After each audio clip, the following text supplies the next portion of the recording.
আল্লাহ রাসূল সাল্লাল্লাহু আলাইহি ওয়াসাল্লামের একজন সাহাবী সহিহ মুসলিমে এসেছে, সাহাবীর নাম হচ্ছে রাবিআ। কি নাম? ওনার নাম হচ্ছে রাবিআ ইবনু কাব আল আসলামি রাদিয়াল্লাহু তাআলা আনহু।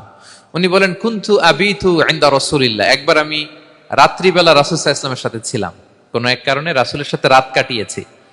তো রাসূল সাল্লাল্লাহু আলাইহি ওয়াসাল্লাম যেহেতু তাহাজ্জুদের সালাত পড়েন, তো তিনি বলেন, আমি মাঝরাতে উঠে একটা গামলা দিয়ে, পাত্র দিয়ে অজুর পানি নিয়ে আসছি বিশ্বনবীর জন্য, এনে দিলাম। বিশ্বনবী এত খুশি হলেন, আমাকে বললেন, সাল, হে কাব, তোমার কি লাগবে চাও। উনি বললেন, আসআলুকা মুরাফাকাতাকা ফিল জান্নাহ।